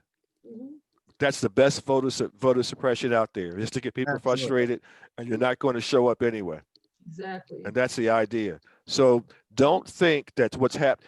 I worked at the polls. Oh, you did? I at one point, not this time, but I've been an assistant, a poll manager. And all of those machines are supposed to be tested before they even hit the voting office, the polling place. Absolutely. So there's no way you can have 10 machines in a polling place and 5 of them aren't working. Somebody's not doing their job. Absolutely. And I'm telling you, it's happening so much. You know, it has to be done on purpose. It's on purpose. It's not accident. It's not accident. And that's that is definitely your voter suppression and your voter frustration. Couldn't agree more. What did you say, Paul? I couldn't agree more. I mean, that's hitting the nail right on the head. The sad part about it is the consistency of incompetence has been accepted as the norm. Ooh, well said. Well said. You know, I'm enjoying it so much. I'm looking at so many of the comments, and I want our listeners to understand that nothing changes overnight, first of all. Second, if we march today and you back to it doesn't matter tomorrow, then there's no consistency in any gains, or what was the point in marching? More so, if we're going to get self-respect as a race and start eliminating not only police brutality, but also we have to eliminate black on black crime. Ooh, you said a mouthful there. You said a mouthful there. Yes. And you know, that's the elephant in the room. Yeah. We don't have a problem at all with the average 150 to 200 black men are murdered by black men or so forth in this country on any given night in any major city, a combination across the United States of America. But we quick to rally on the side of a George Floyd situation. Not to take away from the movement or the stigma temple or even what it represents with George Floyd, but when are we going to address the ills within our own community and realize that we're killing more of each other than the Klan ever did? Yeah. Someone posed the question, what do we want to come out of this movement? Someone asked, what do we want to come out of this movement? I think we need the big thing to come out of this movement has to be continued public pressure on our governments, on our police departments to do the right thing. Emphasizing, we're not trying to change what's going on in your mind. We're trying to change what you do when you interact with us. Absolutely. That needs to be kept on. And when you have tens of thousands of people out there, we need to keep that going. We need to that's our hammer. We need to let these administrations know that if you continue with business as normal, you're going to have to deal with this again. I'm not talking about the rioting, but we're just going to go block your streets. We're going to come out in the tens of thousands and embarrass you, not only in your communities, but in the world. man, and it needs to be consistent all day, every day, because at the end of each and every day, you know, it still come back to simple logic. Stop talking about what your community did for you. Ask yourself, what did you do for your community? Exactly. Exactly. When is the last time you went to a PTA meeting? Hello, community meeting. When's the last time you got with your a civic organization where you talk to your elected officials and you let them know, hey, this is what we need in our community. This is what we elected you for. Stop putting elected officials on podiums like they're celebrities. They're not. Government was originally designed per our Constitution for the people, by the people. Everybody's getting quality service for their tax dollars except the people. Makes no sense. Exactly. Yeah, someone made a comment. It said, maybe if systemic and institutional some racism eradicated, maybe our people will stop killing each other. Someone just made that comment. Dr. Wanzo, every time I bring this stuff up on Facebook, I get proverbially kicked in the teeth. One of the things that I do on an annual basis is I go to the Federal Uniform Crime Reports, and they have this broken down. They have it broken down for you to see. And consistently, year after year after year, even though we are traditionally around 13% of the population in this country, our rate of homicides, and I'm just going to homicides, are probably around 40 to 50%. That's just ridiculous. And it's probably because we tolerate it. We have this no snitch mentality in our communities, and it's just a bad thing. Is it broken down like you said, homicides against other African Americans, or does it break it down? Yes, yes. I can send you a copy by email. It's talk about it. Yeah, it's actually broken down by race. It identifies the victim, who the perpetrator is, or if the perpetrator is unknown. Everything is broken down by race. They have them broken down by age, broken down any way you want it broken down. They have that. That's a public record. Anybody can get it. And all you have to do is go to the uniform crime reports provided by the Federal Bureau of Investigation. They come out every year. Can you say something though about the findings, what you've seen in those findings? Well, the findings are troubling. And yes, people tend to commit crimes against people of their own race. That's a fact. But our numbers are totally out of proportion with our population. And blacks committing crimes against other blacks. Correct. Okay. Correct. Even blacks committing crimes against whites. Same thing. That's like a minimal thing, but there's so much forgiveness in our community. We tolerate so much. Absolutely. And I went to the African American History Museum in DC. Oh wow! With some family members, and we got into it was a very emotional conversation. And part of the way that we interact with each other has a lot to do with some ingrained self-hatred. Exactly. That goes back to slavery. Yes. That we've never been able to to accurately address. Exactly. And until we get rid of that anger, until we stop referring to each other as B's and N's, because those are dehumanizing words. Right. Anybody who's been in combat tells you the easiest way, the first thing they tell you when you go after an enemy is to dehumanize that enemy. And when you call them names, that makes it easier for you to do bad things to them. Right. Absolutely. Dr. Frances Cress Welsing, she's deceased now, but psychiatrist, that's one of the things she says, that we're the only group that does that to ourselves, calls ourselves such dehumanizing names. Well, we have adapted the abuse that came from our slave master. Exactly. And that's a shame. And we just need to, that's part of education. It's part of knowing your history, and it's part of making a mental commitment to make yourself better. And that starts with our parents. Exactly. That starts with our parents. Exactly. Yeah. Wow. Wow. I'm really enjoying this. I want to react to, if y'all don't mind. I saw, I guess a listener just sent a post saying that violence, rape, and murder are the acts of the unheard. I don't understand where that listener think that justifies criminal activity. It's not acts of the unheard.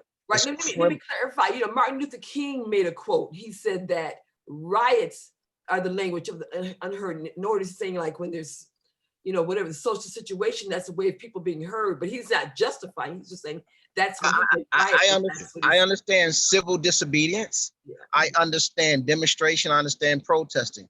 What I don't understand, murder, rape, burglary, or unjustified violence against anyone. And no, go ahead. I truly want our listeners to understand, especially ones who think that's susceptible to bring about social change, that would never be acceptable, because you're talking an eye for eye situation.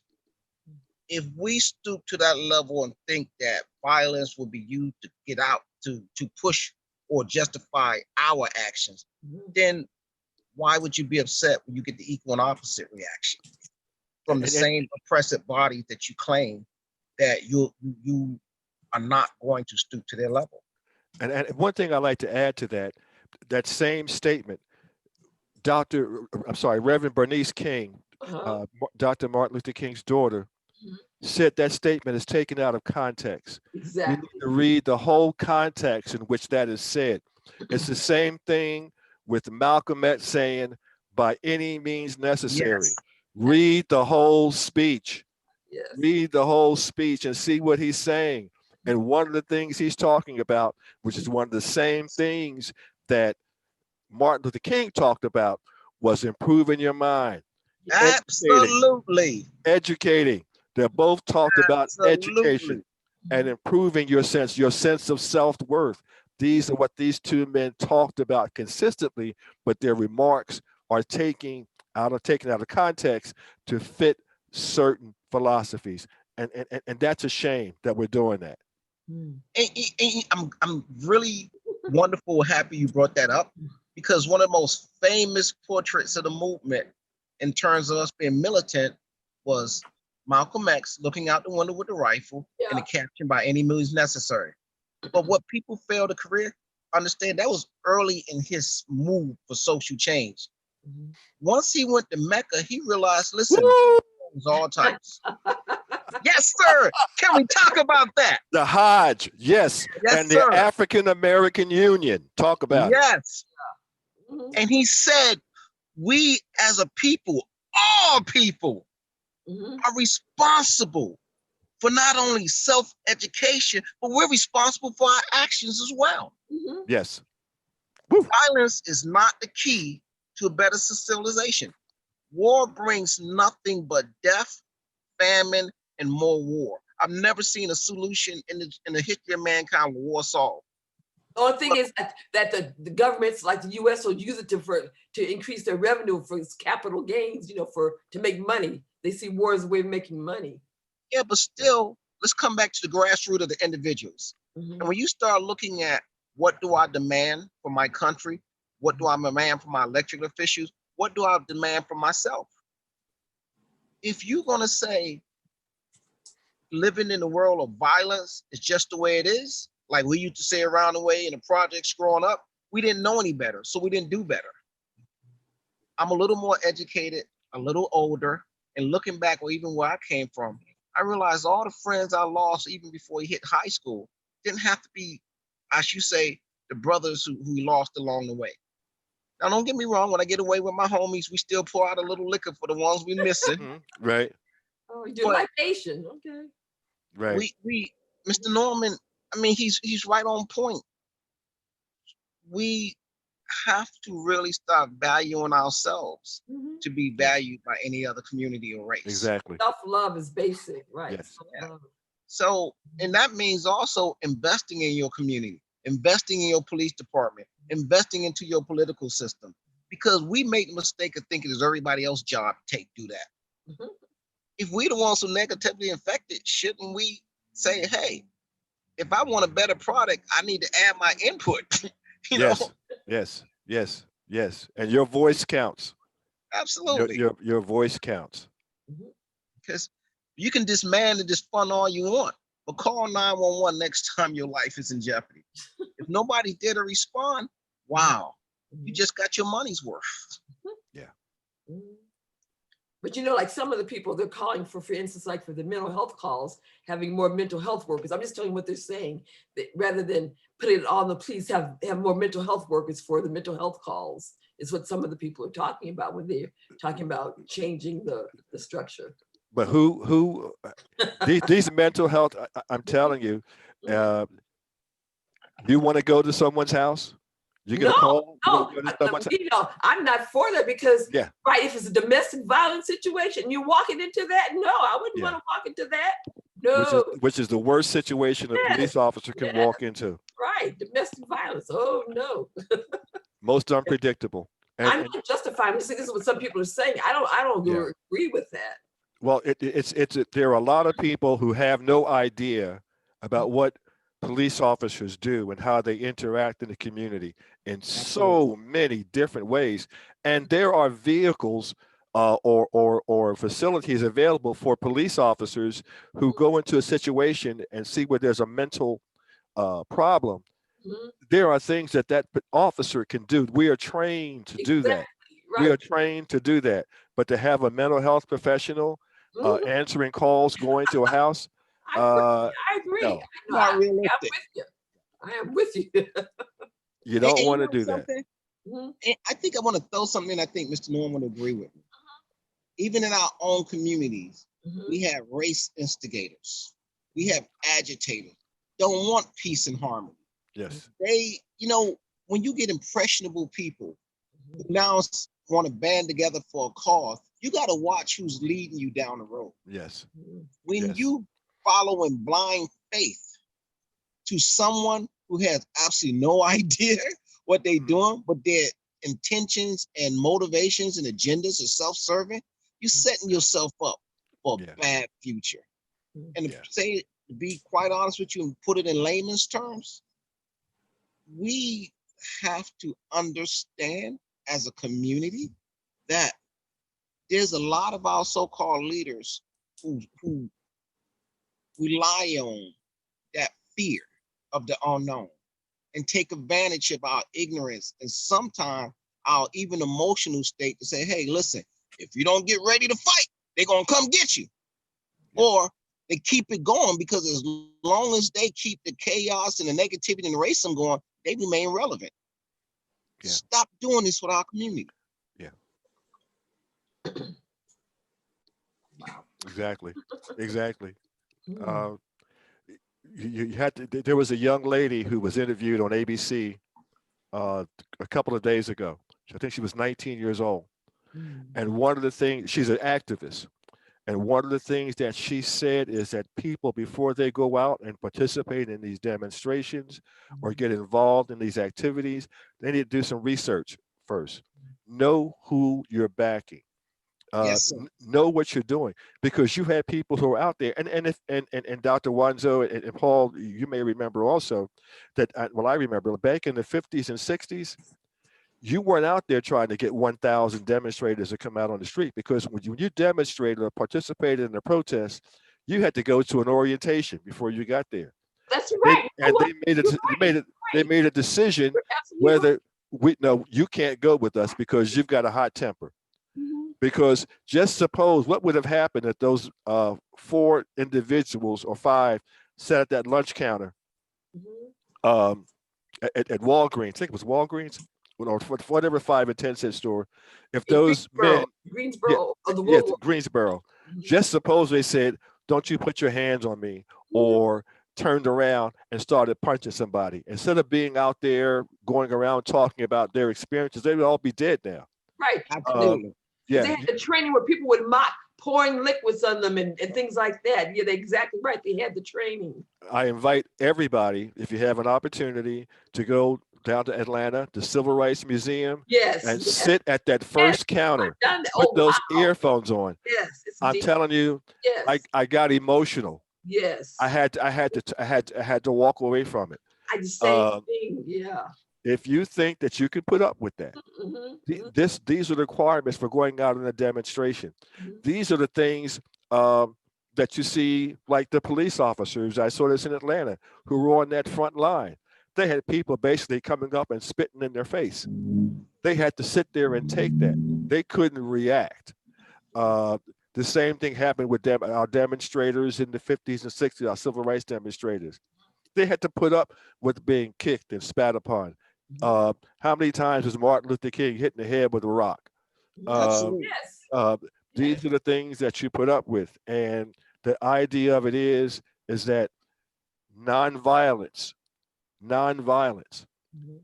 gets the point across. Because what happened is, Yes. and I had a Caucasian person I just met the other day online, is that when white people saw what was going on in the civil rights, where people had dogs and hoses put on them, that started the movement. That started. Absolutely. Absolutely. Because you saw people who were doing nothing but protesting and asserting their constitutional rights, who were being victimized. That was unconscionable. The same thing now with George Floyd and all of these other people you're seeing being killed by white police officers. When it happens once or twice, you go, eh. But when you see it once or twice a month, and the same thing goes on, and the excuse is always, well, it's not racism. No, the public is seeing that. We don't need you to burn down houses and burn down stores to get your idea across. We see it. We're with you. We're out there with you, walking and demonstrating. And that's why you saw it towards the latter end, as Paul put forth, these groups started policing themselves. They were telling people, you know what? If you can't do this and do this, then we don't want you. We don't want you, because we're not tolerating that type of behavior in our protests. And man, you're and so this right. is what you're seeing now. You're no longer seeing the violent protest. And that's the reason a lot of cities lift their curfews. A lot of cities started realizing officers kneeling in solidarity with the protesters. Even more so, we realize, hey, we all fundamentally want the same thing. Protesters come out there, they want to get their point across, they want to get back home safely. Law enforcement officers on the front line, they don't want to be in a situation where they may have to hurt or get hurt. Right. They want to get back home safe. Right. Everybody wants an easy day. Yes, sir. Nobody wants to come out there and say, you know what, I'm really hoping to get into a scuffle so I can hit somebody. No. Now you may have a few sociopaths in there who that could be their mindset. But let's keep in mind, folks, that you're not talking about disbanding doctors because you've got a few bad ones who are out there that are doing some bad things. Absolutely. You're not talking about getting rid of all teachers because you got teachers in there who are not doing the right thing. You're not talking about getting rid of preachers because they got a few. You don't see anybody talking about getting rid of the Catholic Church after you had hundreds of priests abusing thousands of people. Nobody's saying let's disband the Catholic Church. So let's stop talking about disbanding the police department. Let's talking about making that police department relevant to what's going on in your community. Make them, by your public pressure, be agents of protection for your community, guaranteeing you, I, and everyone else our rights to life, liberty, and the pursuit of happiness. You can't have that without a responsive and responsible police department. So here's a comment from one of the viewers. says younger millennials are saying peace didn't work for the past 2 generations. So that's why there's destruction to bring attention. Sadder yet, the Zers are also saying, let it burn. BS. Yes. Yes. Remember Stokely Carmichael? Yeah, burn, baby, Burn, burn. baby, burn. What did that solve? Exactly. Who got hurt? Mm. Who And got look hurt? at how Stokely's life, and you know, and I'm glad you brought up Stokely because we're both of Trinidadian descent. So Okay. we came to this country with the intent. Our parents brought us here looking for a better life. They didn't bring us here to burn and destroy it, because where we came from, we were not guaranteed to have that ability for pursuit of quality life and happiness. We came for the American dream, not to be in a situation where we become domestic terrorism. We are not going to be dehumanized with them calling us insurgents or thieves and thugs and all that other nonsense. Bottom line is, if you're going to contribute to a system, then please start doing something positive to say you put in something good to get something out of it that's good. And I know just, your sorry. history. Learn your history. Yes, sir. Research. You can't be lazy. Yeah. Know your history. Not just what you go learn in school, but everything is available out there on the internet. Mhm. You want to talk about you think that you haven't been listened to, you need to look to where your parents and grandparents were and where you are today. Don't take that for granted. Some things don't happen by accident. Yes, there are still some bad things, there's still problems, but and that we have to address, and we're addressing this racism now, but it's not being addressed because we're burning down buildings. Because you know what that does when you're burning down and destroy, that just reinforces the stereotype, puts you further behind the 8 ball. Absolutely. That doesn't help us at all. It Absolutely. gets you attention, but it gets you the wrong attention. And again, all the media attention goes to the negativity, not to the Exactly. positive. Yes. So that destroys and undermines the whole reason of our revolution. Yeah. And just to add, millenniums, anyone who made that statement in regards to millennium think violence is justified because so many generations suffered so much, I want them to ask themselves if they are a millennial, what did you suffer? You are the most entitled generation, especially of African Americans ever, since we were brought to this country. You really, be honest with you, so many people pay dues of their life so you can make statements like that, Yes. thinking that you deserve more. Listen, come on, man. Until you reach a point that you made an opportunity, you made a difference, that you cared about something other than yourself, and you realize violence will never, ever, ever solve a situation, please don't make statements like that. Eye for eye will leave all of us blind, guaranteed. Yes, yes, yes. And look at all the African American people, some of whom I know personally, who have had their lives upset because now they don't have a place to go to work because it was burned down. Look at these struggling businessmen who wanted to jump out there and take a part of this American dream, who were damaged by the COVID-19 pandemic. And now you come along and burn their business down, and some of those people will never, ever come back. Look Absolutely. at downtown Atlanta, the College Football Hall of Fame. What did they do?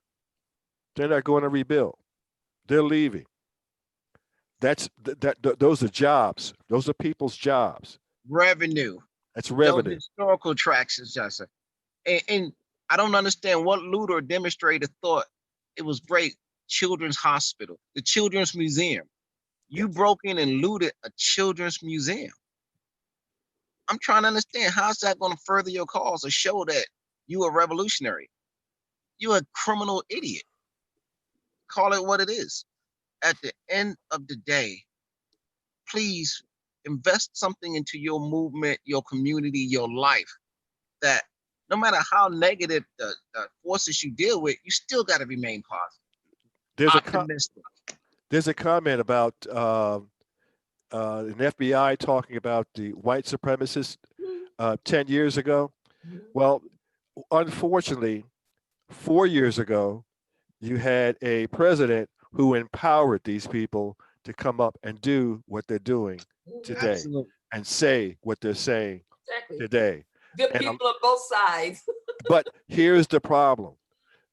I'm going back to it. I say this at least once a month on Facebook. 2016, 43 million registered voters did not vote. Wow. 43 million registered voters did not vote. High percentage. Because you know what? We had no Barack Obama running. And some people were angry. Some people were angry because Bernie didn't get the nomination, so they stayed home. Some Bernie people and all of that. Yes. Yeah, the Bernie Sanders people, not that some of them did not just vote, but they sabotaged the election by voting for things like Mickey Mouse and Donald Duck. Those were their write-in votes. And that allowed the tyrant that we have in the White House now to be there. You know, I say this all the time. People get mad at me. I say Donald Trump was the best thing for Black America. Okay, please. You know, me and Doc, hey, but listen, me and Doc have these conversations, and Doc usually get upset when I say that. But you know what?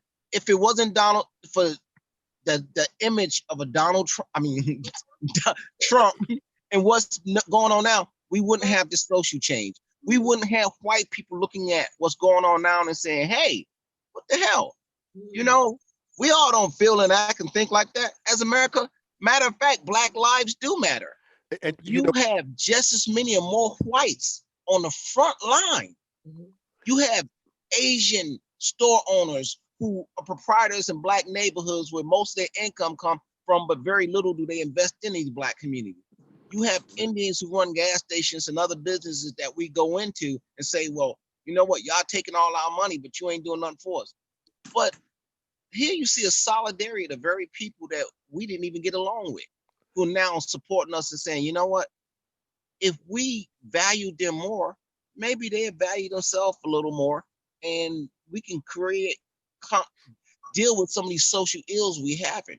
Because at the end of the day, conflict is consistent between all of us.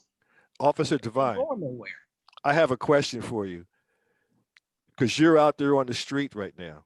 How do you feel about being involved or being a police officer at a demonstration where you have 100 African-American people coming to that demonstration and all of them are carrying weapons?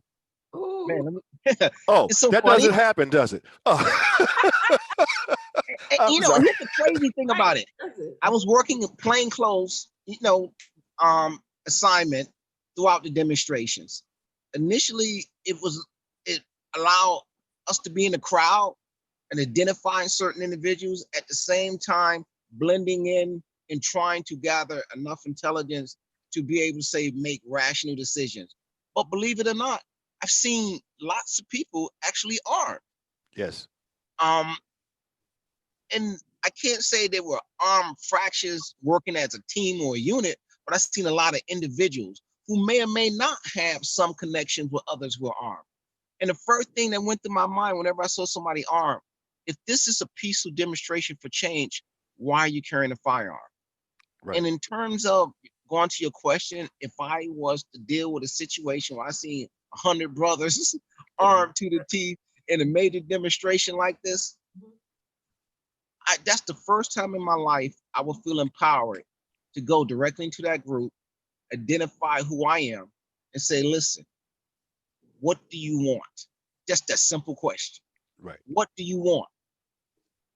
And the only thing that will make a difference to me is somebody said, social change. We want to do the right thing. We want them to treat us right. Well, you know what? I'm with you. First thing you need to do is go home and take them guns back. Yeah. You came for war. And war is going to further dehumanize. It's going to make you look like a domestic terrorist. It's going to make you look like a criminal. It's going to make you look like the antagonizer. Take the guns back. Take off all your black gear and all your leave all the Black power rhetoric behind and come to the table again and say, hey, you know what? We're here to make a difference and we're not going home. Passive resistance will always be armed resistance, believe you me. Yes, absolutely. So we've got away from stressors. But you're right. Like someone made a statement, we can't do what Jack did. Like when those people, those armed guys with AR-15s or whatever, Yes. in Michigan, when they went to the state house in Michigan. I mean, Right. They're white people, yes. Yeah, it's crazy, and I've always said that where we tend to say that, oh, look, they're just walking around with arms. Well, if you see 100 African Americans walking around with AR-15s, they're calling out the National Guard. Yeah, absolutely. They're calling out the National Guard. Yeah. Even if you you're come with acting one peacefully. gun, they're going to come with 100. Yeah. So Yeah. I mean, you're not showing a show of force. You're showing intent for combat. Yes. It's like when I go into the grocery store, I go to Walmart, I go to Kroger. I mean, these are family-oriented institutions where people need for get their groceries, get their clothes. There's always fools I see walking around with a gun showing. Black, white, Asian, Hispanic, I don't care. Yeah. You know, the first thing is you stop and ask them, oh, that's my Second Amendment right. I have a right to defend myself. The next question you should ask them, from who? Yeah. You in a grocery store, there's little kids here. You're not trained law enforcement. You don't have, I don't care who you are in your personal life. If you have a carry permit, like many of I had a counter deal with working off-duty jobs, some little details. First thing I say to them, well, that's a concealed carry. So why is it not concealed? Oh, well, you know, I let the criminal know ahead of time. You know, okay, no, you let the criminal know that you're going to be the first victim they're going to kill. Exactly. They're going to have 2 guns to commit more murders. Exactly. There's nothing about what you're doing is deterring anybody. If anything, you're intimidating people. And your whole empowerment of who you are is because you're walking around with a gun. Personally, I think you're unfit to carry a firearm. You got it for all the wrong reasons. Yep. Self-defense is a defensive reaction, not an offensive reaction. And as a defensive tactics instructor, I try my best, even with my students, when I'm running a class. You know, if you come in here to learn how to fight, you got the wrong mentality. My job is to teach you how to defend yourself. Mm-hmm. Your first job is to respond to this call, understand what's taking place, and make a good decision that's going to resolve the problem. Mm-hmm. I'm not teaching you how to, if I can use the term on the radio, whoop asses. Mm-hmm. I'm teaching you how to be able to resolve a situation without having used force. And if someone used force against you, how we're going to deter it and respond to it in such a way that you don't get hurt, or we take this person in custody. I like to do, like, we have about 8-9 minutes. So, and as far as a call to action, what can we do? A call to action. What can we do to change this situation? Because all stakeholders have to be accountable. You want to call? So break it down. Break it down. Okay. Well, I'm sure Mr. Norman agree with me because I've been saying this since this podcast started. Mm-hmm. First of all, clergy, law enforcement, elected officials, parents, community leaders. Everybody has a responsibility for this call to action. Mm-hmm. You know, stop talking about who's going to do what, or looking around who's going to be the one responsible for fixing things. We all have an investment into a better community, no matter where you live. You know, focusing on your police department is not going to solve all your social ills. Mm-hmm. You take away the police, your crime rate going to skyrocket. Mm-hmm. Then who you going to call to come in and fix? Mm-hmm. You look at your legislators, if they're not doing their job passing laws that are just and represent you, then why you care? We got people right now talk about this. It's not worth my time to fill out the census, but you upset when your community don't get the funding it needs for basic necessities. Mm-hmm. I'm just saying, Doc. Mm-hmm. Call for action means all of us. Exactly. To a better community now have to be accountable. We got a responsibility. I said voting is still, to me, very important. Voting is very important. Very important. Yeah. Community involvement is very important. Mentoring. You know, demand that your police agencies now put money into POW, the Police Athletic League. Mm-hmm. Demand that you get foot patrol. demand that you have bike patrol, demand that you stop writing tickets to boost your revenue and start now focusing on community programs to deter crime, to help mentor children. Most importantly, if you're going to police a community, at least take the time to get to know the community. And I think that's fair. A little small thing, because I used to be a school resource officer. Something as simple as a parent going to their child's school with that child, introducing that child to that police officer and saying, I'm Mrs. So-and-so, this is my child so-and-so. Yeah. If you have any problems with him, would you do me a favor? Here's my phone number, give me a call. Wonderful. Those type of little things. We're talking about improving the community. And this is where it starts. It starts with the young people. It starts with the young people. And the first thing you have to make with the young people is establish a system and an environment where they are not afraid of police. Can I throw something with that, Mr. Norman? Come on with it. Come on with it. I gotta tell you, one of the things I used to hate in my career in uniform, when parents would bring their kids, especially African-American kids, if you don't behave, see, the police gonna come get you. Right, right. Let me tell you, that was my opportunity to tell that little kid right there. No, I'm not. I'm not the boogeyman. Yeah. We're now already turning these kids against law enforcement, taking them there. If you don't play, we're not your child disciplinary. Right. That's your job before they even hit school.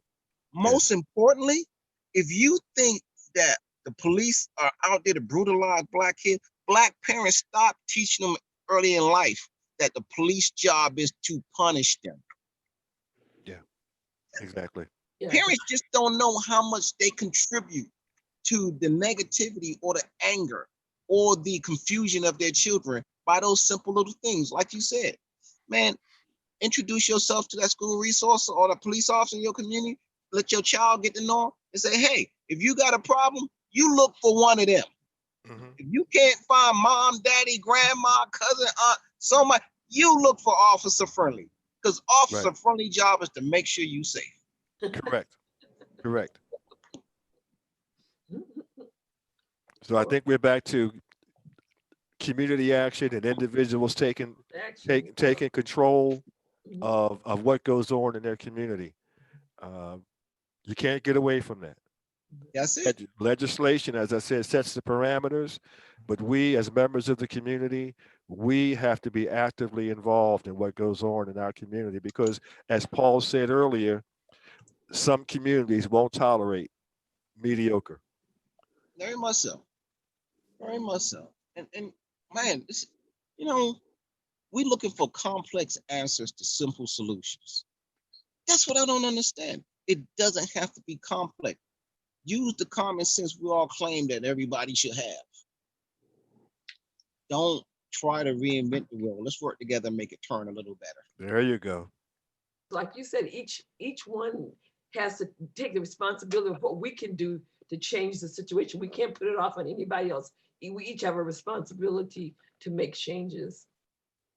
Boy, This has been a very deep and enlightening conversation. Wow. You know that originally this was only supposed to be 1 hour, but it was so deep that we could not end in 1 hour. We had to go on. And this has been wonderful. I thank you, Mr. Carter, for coming, and Paul, again, for being co-host. This has just been a really, really good, deep discussion. And I hope people can take something from it and to understand that we all have a role to play, and that we all, we're all in this together. Absolutely. Yeah. Yes, absolutely. And thank you for having me again, Paul and Dr. Wanzo. Really, my pleasure to be with you. It was a pleasure interacting. And brother, let me tell you, all them years on the street, between the two of us, we can tell stories for another 3-4 hours. I agree with what you said about parents, because I told you before, I grew up deathly afraid of police. I mean, even until I met you, I was afraid of police. So just meeting you has eased my fear of what police and law enforcement represent. That's really changed my perspective. Hey, Norman, you should have seen Doc's response the first time I tried to even get her to acknowledge the existence of a firearm. Really? Oh my God. I thought we was going to have to call paramedics, man, because she literally went into an anxiety attack. Oh my goodness. My Oh, goodness. You know what? That's with but that's endemic of our whole society. Is learning how to interact with each other Mhm, and getting rid of our preconceived notions about how people are, and just begin to look at each other as human beings trying to get through this veil of tears as best we can. Exactly. absolutely. Exactly. Wow. And Doc, that's how the movement moves in a positive direction and is consistent for all stakeholders involved. Yes, I So agree. we're at the close of our program. And again, I want to thank all of our listeners for tuning in, and again for our host and co-hosts. So I want everyone to have to think about what we talked about and what you can do to take action and change yourself, change society.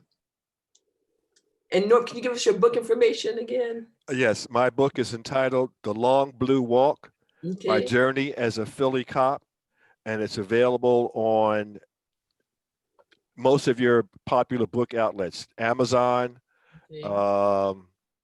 wherever you buy your Barnes and Noble, you can pick it up. The Long Blue Walk, My Journey as a Philly Cop. My name is Norman Carter. Okay. Hey, All right. can we get some complimentary copies, for our brothers down at WCEG? Just something to read while next time. You got it. Yeah. Brother to brother, you got it. Listen, I Thank gotta our tell you, I wonderful enjoyed this audience. so much. Yeah. Yes, I have Yeah. too. I thank our wonderful audience for listening. So this is us signing out. Mind Matters, part of the WCEG Empowerment Network. Good night, all, and have a blessed week. Peace. Bye, everybody. Okay, peace out.